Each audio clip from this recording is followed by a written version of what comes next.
Hey everybody, welcome to Grr-Must-Errd Gaming. I just got my new Scuf Envision Pro wireless PC gaming controller. Came from Amazon, overnight delivery. Super stoked. I was looking at them on the Scuf site. They are sold out. So luckily I picked this one up. It showed up right away, and all I got to do is pick up the customization parts. I'm going to unbox this and we'll take a look at what it looks like, how it feels, and what's in the box. Okay, so let's take a quick peek. Very straightforward. I've got 3 Scuf controllers now. I've got the PS5 controller, the PS4 controller, and now I've got the PC controller. I was highly considering picking up the Xbox controller for the compatibility with Windows, but once I looked into this, I just couldn't say no. I had to check out all these features it has. So it's pretty simple. It's got a couple tears on the side, and you can get into it.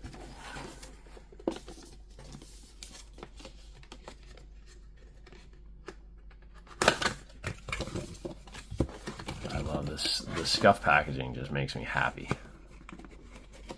There's nothing quite like getting a new controller, especially one that's top of the line, right? There's not a lot better. Change your game is correct. You know, honestly, as like a little YouTube guy and the dreams of like one day, you know, being able to work with studios and like just be able to review games and talk about stuff that's coming out, Scuf is the company that I would want to work with. These guys just make the best products. I love their controllers. Oh, baby.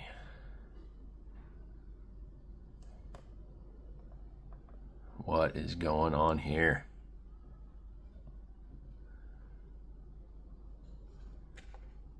So it looks like IQ will be going on the new PC. Oh, that guy's all locked up. There's a little travel protector there.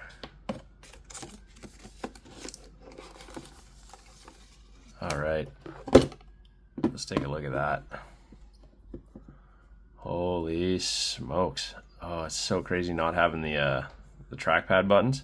Okay, so it does look like it's got the Xbox controller emblems on there. And obviously X, Y, A, B. Oh, that's just some crisp clickiness going on right there. Oh, everything's clickety. Ooh. Ooh, that's nice.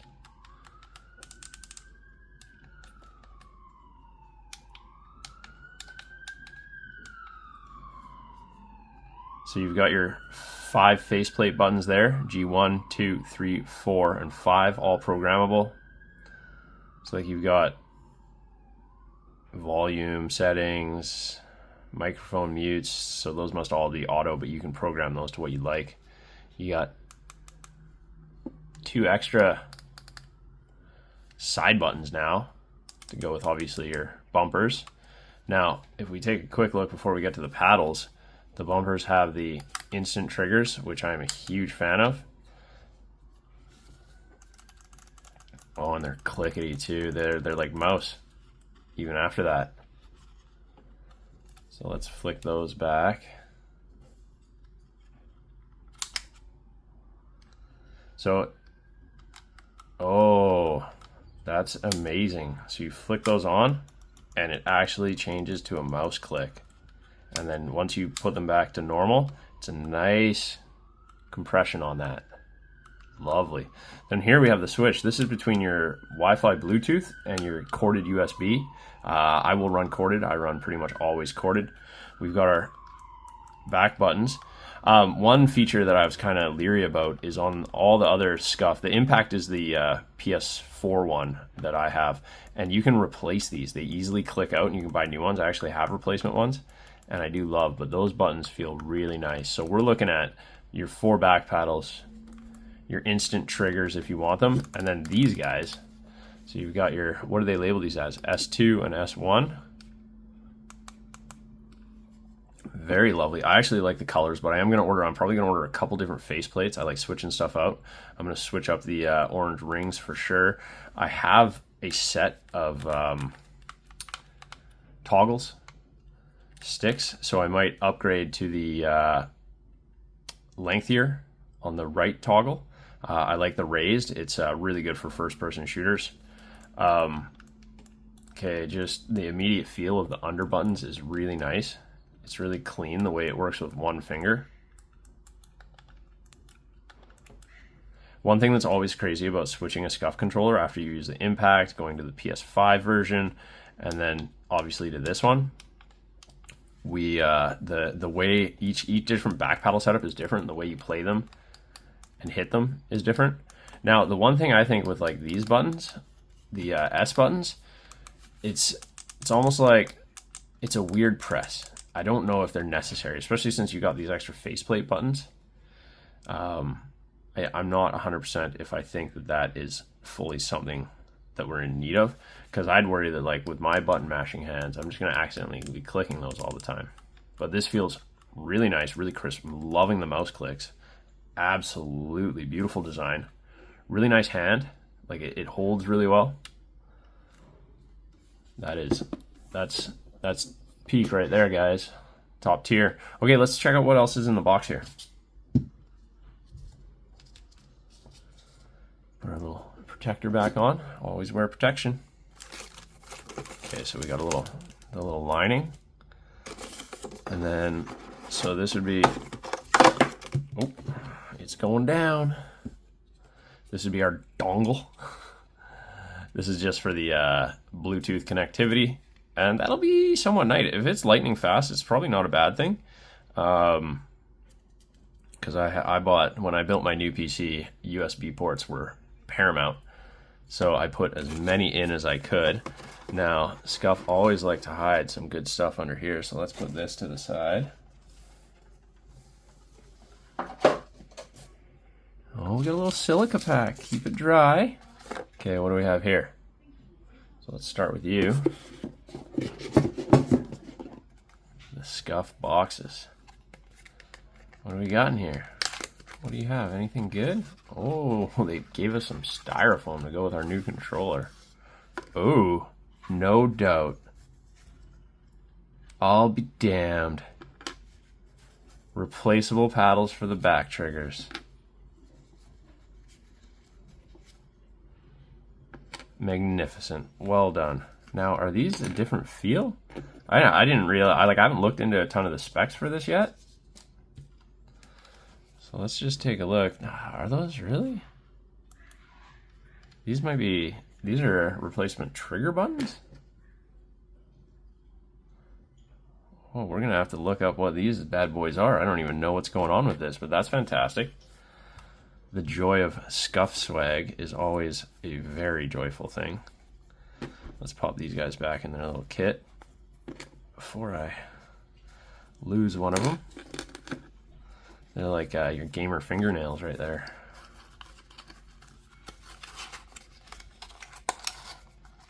All right, get that. So that is really nice packaging. Always super crisp packaging with the Scuf stuff. Safety and warranty. Oh, this will be, so accessories. We love our accessories. Now, Scuf always has really good cords. I generally like to purchase the carry cases when I get my Scufs. So, look at that right off the bat. We got these two bad boys. Which, and look at it. It comes with it. Now, the thing is I like concave. And if you can tell, this one is got more length, and these are actually really good for first-person shooters. They're a go-to because they help your basically your movement radius decreases, so your ability to snap aim is a lot better. I do prefer concave over convex, so these are convex. I prefer concave. So we'll put those off to the side, and then we get the Butte. This is the real doozy. Let's hope this is C to C. No, right, it's USB to USB-C. With a converter. So this is our tool. This is great. This will be for removing the faceplate, because I will purchase probably a couple faceplates. I might just get one to start. I might go jet black. But then I saw a design. If you go to the scuf.com and you just check out how you can build and assemble, and it has an adapter for USB to USB-C. That's the beaut right there. We want that. I got lots of C ports on my PC, so we will be using this. Is it nice? It is a lovely cord. The braiding is fantastic. You can actually see how shiny and nice it is. And again, they have the nice little accents in there. It's almost like it shines, and it has that octagonal camo on it. And then that would be it. So that's an unboxing and a what's in the box. That's our Scuf, our brand new Scuf Envision Pro. This is the Pro, and Pro is important because with all the Scuf controllers I bought, the only one I didn't go Pro with was my PS5 because I wanted the adaptive triggers, because the instant triggers are your game changer. So that's the unboxing. That's a look at what we get with it. Get it all kind of piled in here together, especially that little silica gel packet, which we don't really care about. And then we got our faceplate. So maybe what I'll do is down the road, I'll do an updated video when I get the faceplate, and you can take a look at that.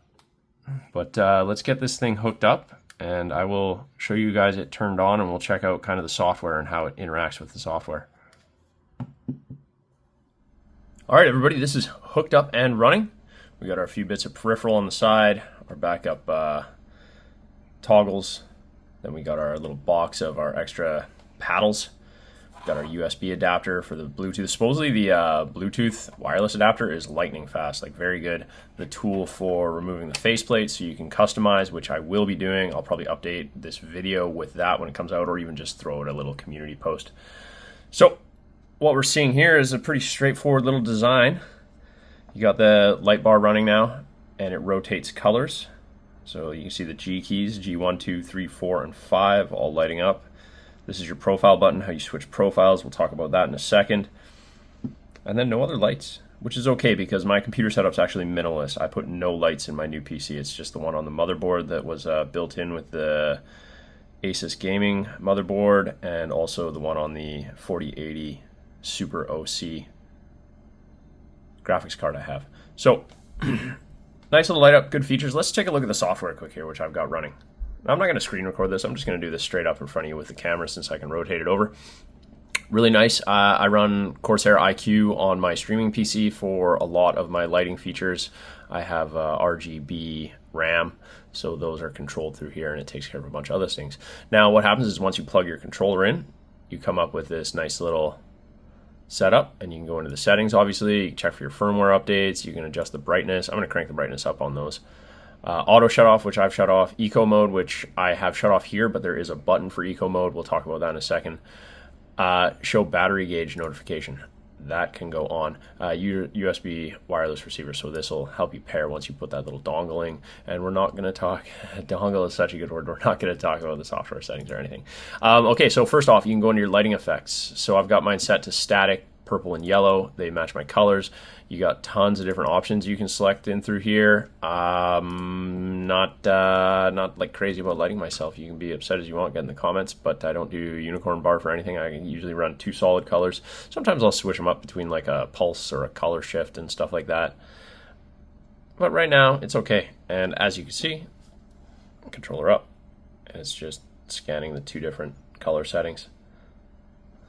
I like it. I'm good with that. It's crazy, like being a huge PS5 guy, because like the color effects on the PS5 controller are really good, and the way they rotate and come up through the trackpad and the trackpad. So not having a trackpad is weird in the first place, and also not having those extra lights is a bit weird. That's okay though. Here, if I turn on device memory, it switches over to memory mode, and we go right in, and it takes you out of lighting effects. It goes right into your mappings.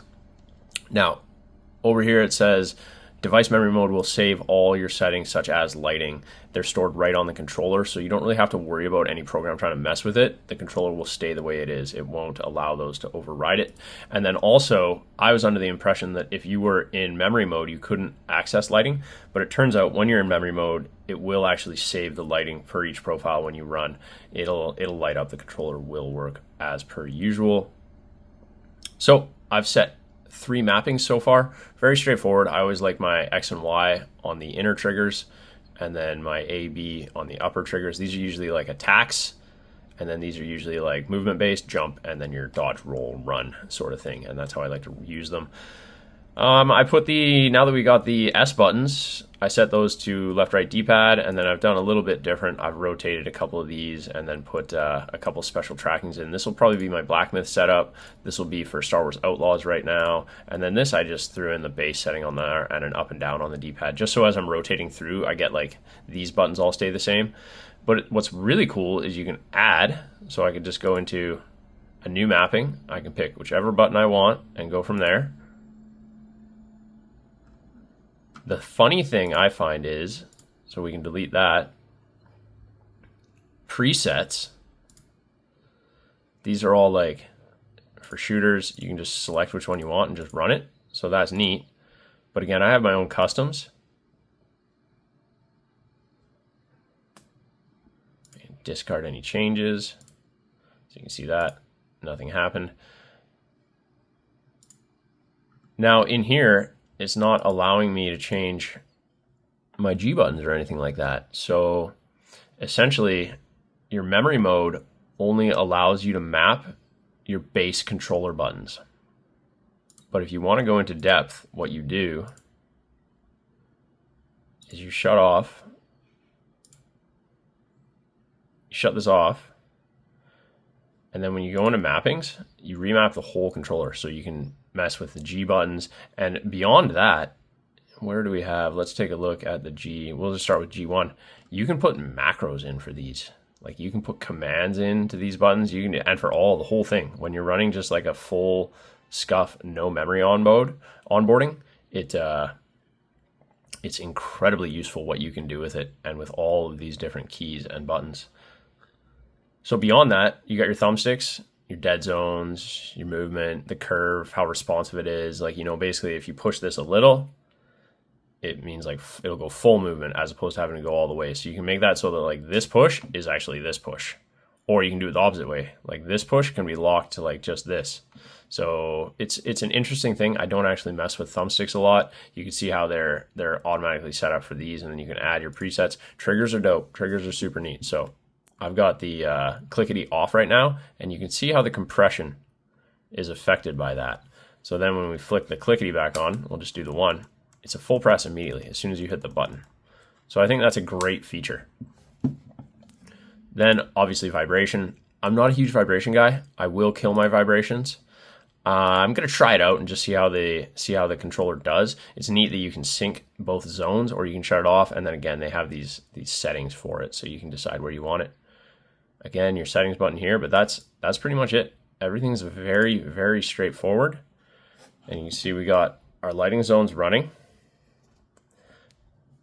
And then if I switch this on, it shuts those lights off.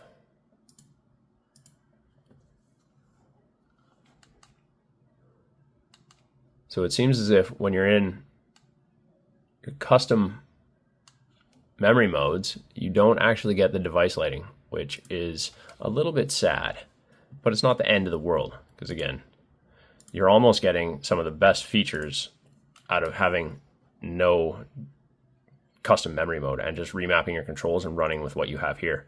Because this is that's a really handy setup to have, and you got all your lighting effects running. Now I imagine there's a setting that I'll be able to tweak so that you can, or they're going to update it so that you do add your lighting effects to the memory mode, the onboard memory. But when you shut that off, you lose your lighting feature here, and that's not the end of the world. That's not something that really, really bothers me. I don't know what else to say. It's a really great controller so far. I did fire up a game and played for a few minutes. Had a good time. It feels good. It runs smooth. Really nice. The clickety, fantastic, operating like a mouse. Recommended product so far. Let's take some time and play with it and see how it operates on different games. Obviously, very heavy duty in Black Myth Wukong and Star Wars Outlaws right now. We'll continue. I will also get some customization options going for it. Change the rings, change the faceplate. That'll all be coming in the next few days. Thanks for tuning in. If you're not already subscribed, be sure to subscribe. Join the community here at Grr-Must-Errd Gaming. I'm working my way to 1,000 subs, hopefully by the end of the year. Super lofty goal. I need your help to do it. Also, take care. Hope to catch you on another video. Gameplay for sure. I don't know when the next unboxing is on the way. Adios.